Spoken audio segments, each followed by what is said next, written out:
Hi guys, right, in the last video I briefly showed you the screen wash pump which was mounted under the dashboard. It's a simple hand operated pump.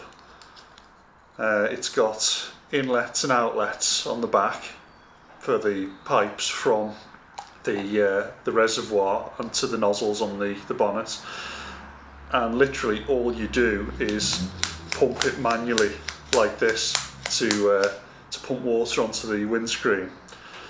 It's basically just a rubber diaphragm inside, which over the years just degrades, perishes, and then starts to fail. And that's what happened with this one. Now, unfortunately, they don't remanufacture these in the same way they do with a lot of other parts for the Morris Minor. So it's, they're really quite difficult to get hold of now, this early style of pump. Now the problem is, you see, even if I was able to buy a new old stock one of these, it's still going to be the same age, even though it's been sitting on a shelf somewhere. So the rubber parts inside would have degraded in the same way and probably have a limited lifespan. So the thing is, I'm always loath to throw these original parts away. They've survived since the 1950s and I just can't bring myself to throw it away. So I think what we can do is repurpose this and bring the car up to date slightly with an electric washer pump, but mounted with the button mounted inside this, so it looks original from the surface.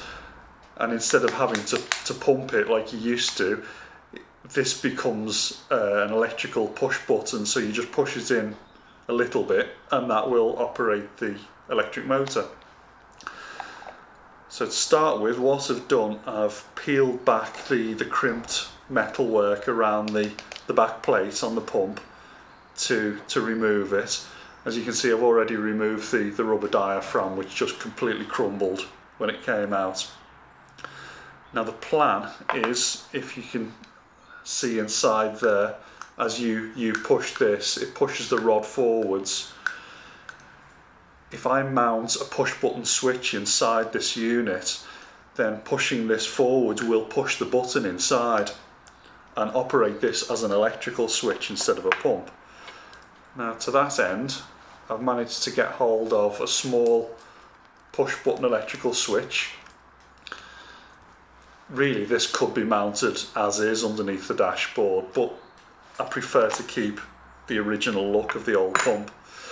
So first of all, let's just use the multimeter, switch to continuity just to make sure this switch is good. Let's see if this works. And of course it doesn't. Oh, there we go. So let's just attach this to the terminals here and push the button. There we go. Seems okay. So the way I'm planning to do this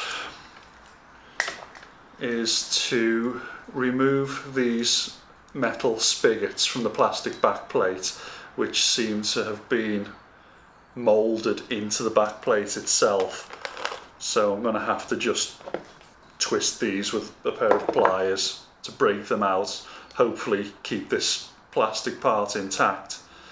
Then drill out the centre hole big enough to accept the push button, so that will be something like that, with the terminal sticking out the back and the button on the inside.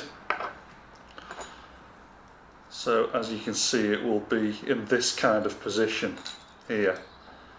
Now that would leave a lot of slack in this rod before it touched this button, which we want to get rid of. Now I've measured this and it's a tiny bit over 30mm in diameter inside here. So I've managed to get hold of some 30mm beech dowel here.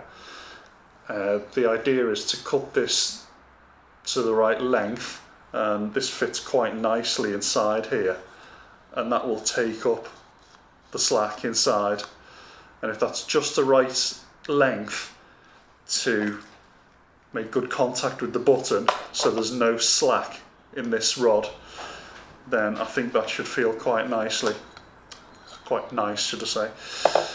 So that's the plan.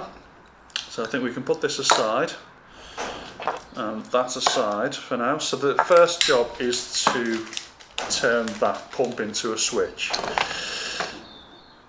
Then afterwards, to wire the thing up, I have an inline fuse here. Currently have a 10 amp fuse in here, but I think I'll step that down to about 7.5 amps. I have box full of crimp spade connectors here to make all the connections we need to, which will be crimped and soldered for extra security. And then what we have is an electric washer pump. So we've got an inlet on this side, an outlet on this side, and we have the electrical connectors here. So I'm going to take a look at that. So we'll find a suitable place underneath the dashboard to mount this securely, and once we have a working switch we can start to wire everything in. So let's get to it. Okay, well, after about half an hour of sawing and sanding and drilling, we have the back plate, the back piece of plastic that was in the end of the pump, has been sort of carved down to the size we need, drilled out, and the switch, the push button switch, has been fitted into it. So that now fits nicely into the back of the pump housing. And to take up the slack, I've cut down a piece of this 30mm dowel here, and that fits nicely just inside the unit there. And then the button drops perfectly into it, and it just about makes contact with the end of the block of wood, just enough to stop that the bar from rattling around. And as soon as you press it, it makes contact. So let's double check that. Switch our meter to continuity again. Connect up the terminals. There we go. And make sure the back plate is pressed hard down. And let's see what happens when we press this now. There we go.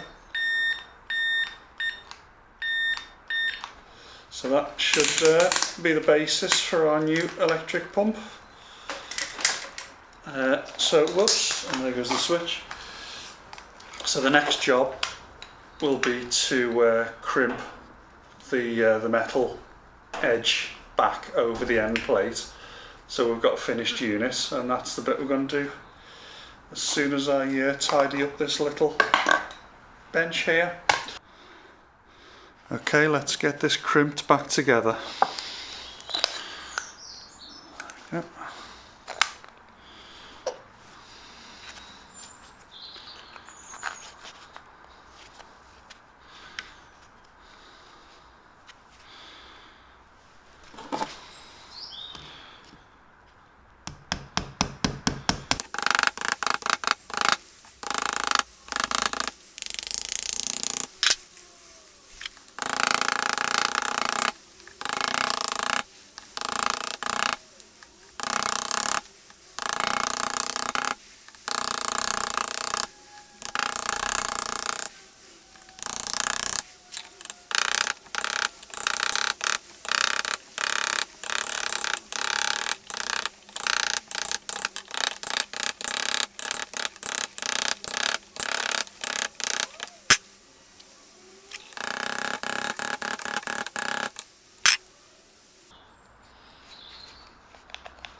There we go. And that's a nice neat crimp all the way around. And that's enough to hold in the switch. Very nice. So, time to do some wiring. Okay, and now it's time to start putting the electrical connections together. So we need one of these ring terminals to take a 12 volt feed off the chassis, because like I mentioned earlier, it's wired positive earth, this car, so we can take our feed from anywhere really in the car.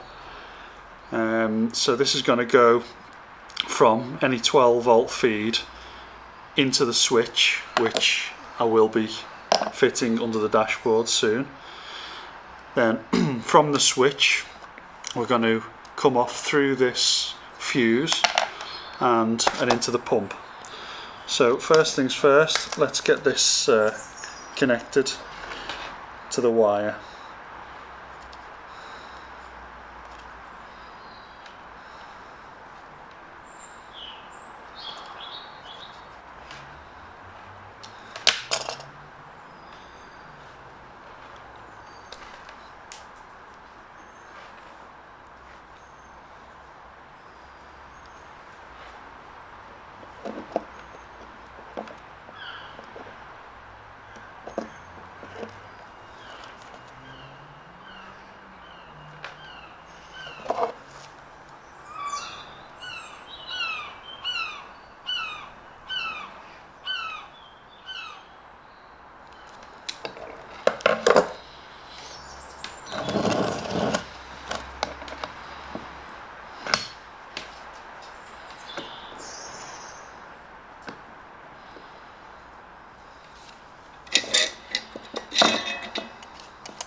Now we need to measure the length we need, cut this, and then fit a spade connector onto the other end to go into the back of the switch.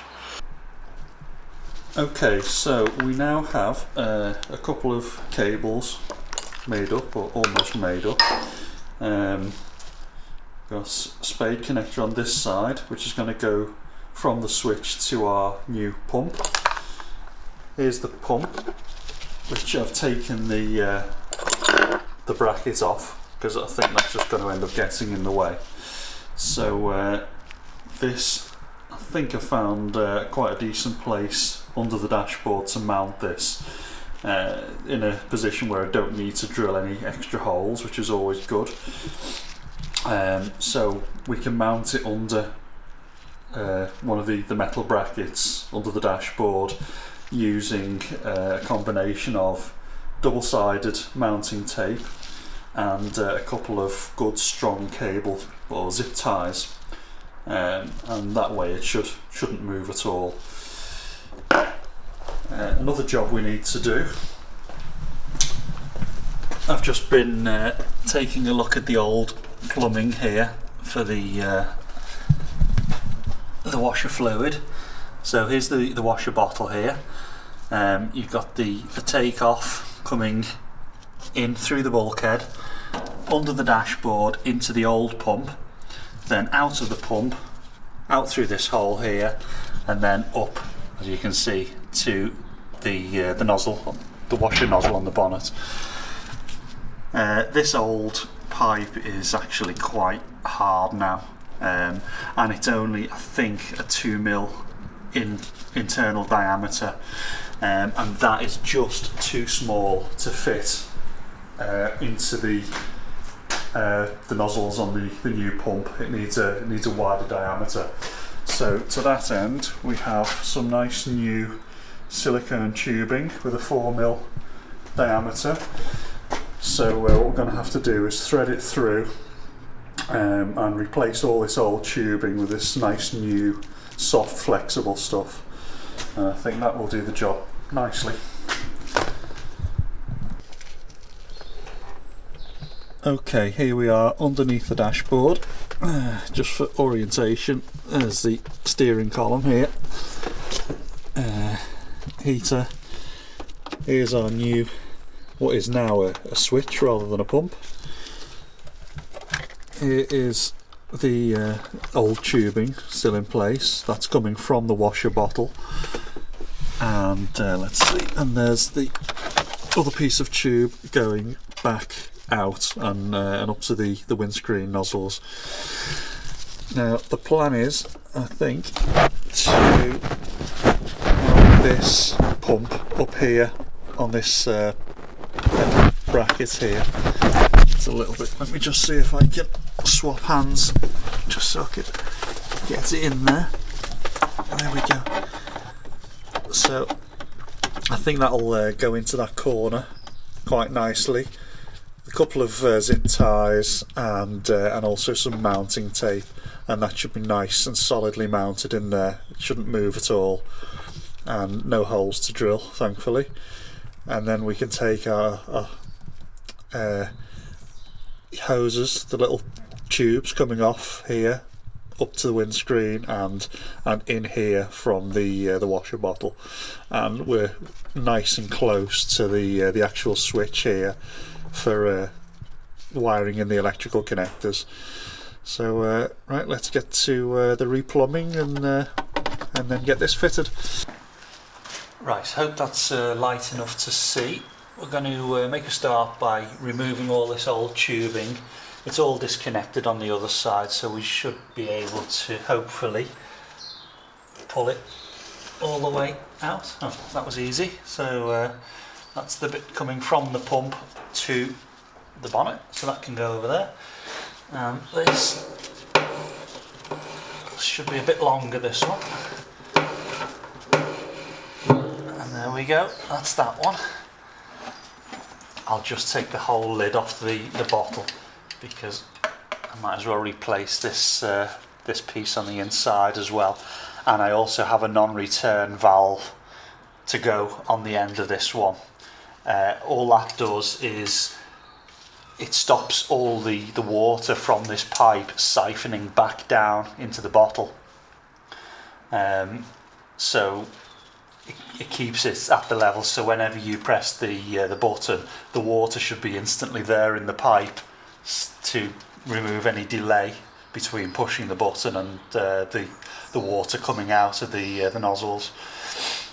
So we'll be fitting a little anti-siphon valve on that. So let's cut some tubing and see if we can thread it back through. Hopefully the new tubing should go through the existing holes okay. It should be flexible enough. Okay, let's see if we can get rid of this horrible old tube.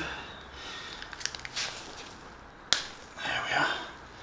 That's that piece. And that's actually a different type of plastic. It's a hard plastic.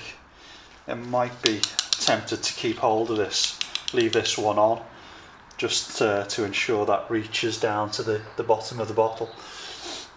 So I'll leave that for now, but this bottle is pretty filthy inside and out, and there's lots of bits floating, bits of dirt floating in the water.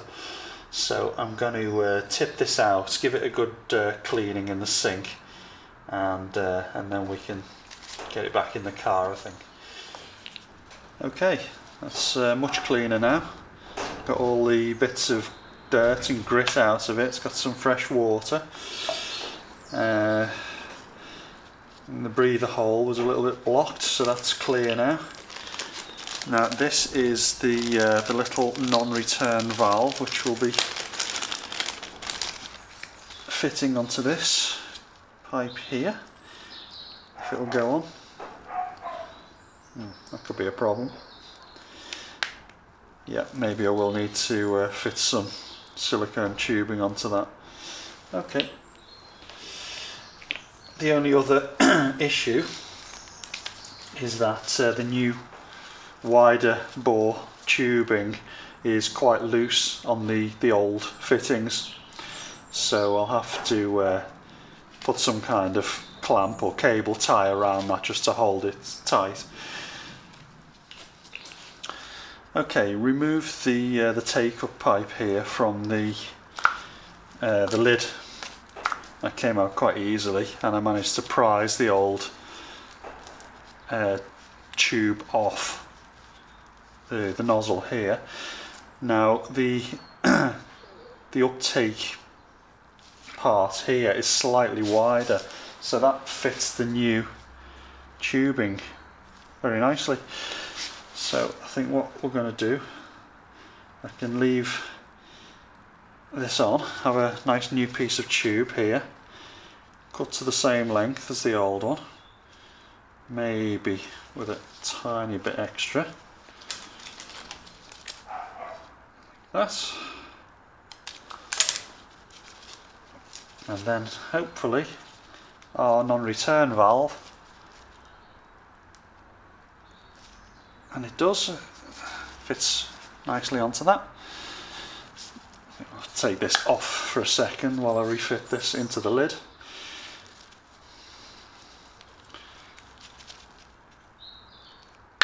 There we are, and then that goes on like that. Lovely. And it reaches almost all the way to the bottom. You can always add a slightly longer piece in the future. And there we go, that's that part done. Now let's get this stuff fed through the car. Okay, so this is where the bottle goes. That is where the tube used to go through, where this rubber grommet is here. Now the new tubing, which is, I assume this would happen, but it's just way too big to go through that grommet now. There is a hole a few inches further down, which comes out in a very nice place inside to route through, so the edges of this hole seem very smooth, and it's an absolutely perfect fit for the new tubing.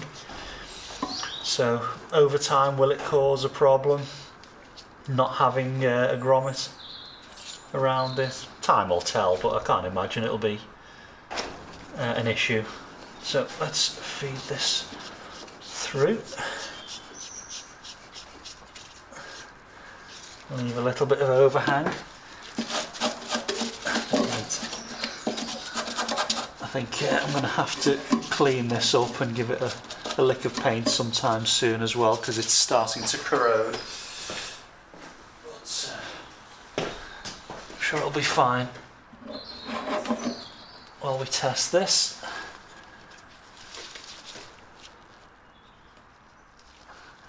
Right, there we have it, something like that. Nice and neat. Right, and this piece of tube here goes through another hole. This didn't have a grommet in it anyway, so I can't imagine that one being a problem on the other side. Slightly tighter to get through with this wider pipe, but it's gone through okay without pinching. It's difficult to push though, so I'm going to attach this to the windscreen so we can get an idea of the length we want, and I'm going to pull this through now from from inside the car.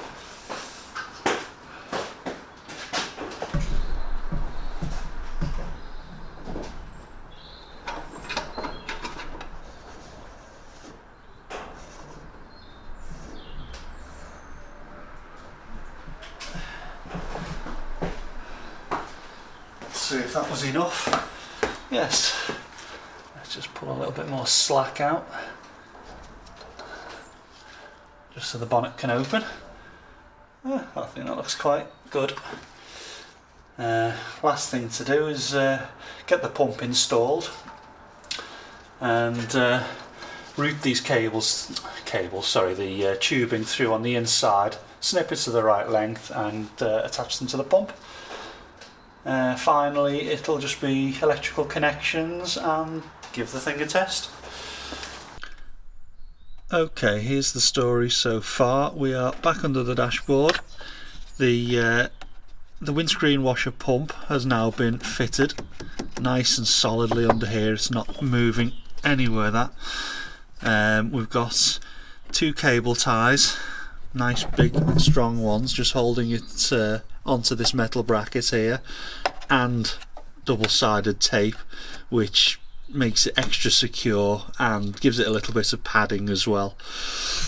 So down here the switch is all wired in, so this is our 12-volt feed which will be connected to this nut here to take 12 volts off the chassis. This goes into the back of the switch, and then we've got another wire coming out of the switch into our fuse. If you can just about make out the fuse holder up there.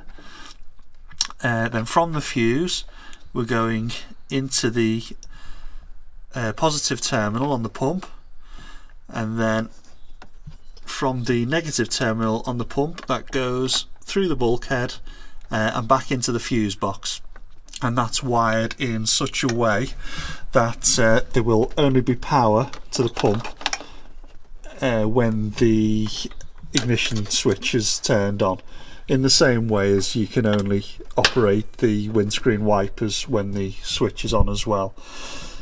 So that is how it's going to be. So all that's left to do now is to connect up this 12-volt terminal here with this ring and give it a little test. Right, here we go with the first test. Let's see what we have here. So ignition is off and we have nothing. So turn the ignition on. Oh, let the camera focus. Hey, there we go. Oh, that's powerful. That's a lot more powerful than the hand pump.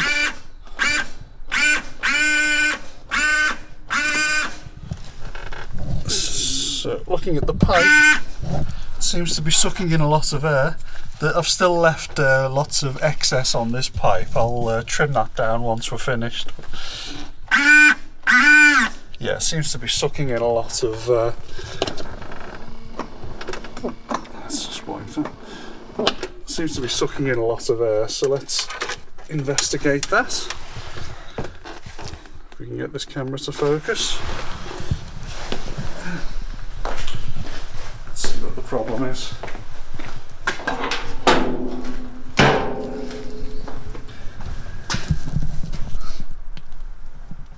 So I suspect it's going to be this. I did put a cable tie on here, but it's just way too big. I can't get it very tight. So I think because this pipe has a wider diameter than the old one, it's allowing air in through this little connection here when this thing pulls a vacuum. So I think I'll snip this off and I'll put a smaller cable tie on it. There we are. Nice small zip tie, done really tight. Let's see how this goes now. Okay, ignition. There we are. Nice solid jet now. It's just sucking water now and no air. Perfect. So just need to trim this excess tubing off and route it nicely. And I think we're all done. Just make sure those jets are adjusted correctly. And I think that's another job well done. There's a quick look at the tidied up pipework underneath. Focus, there we are. So everything's been trimmed down and fitted in a bit neater. And here we have a much smaller zip tie holding that pipe tight on the fitting, and I've done the same again up there. I know it's a bit dark to see, but just there where it's attached to the nozzle under the bonnet. So now all we need to do is add some screen wash. I've topped this up with clean water, or half full of clean water. So just top it up to the brim with some concentrated screen wash.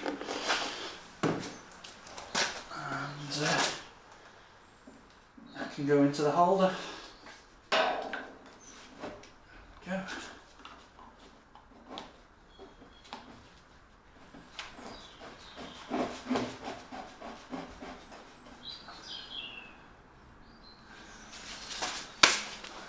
Nice, and that's good to go.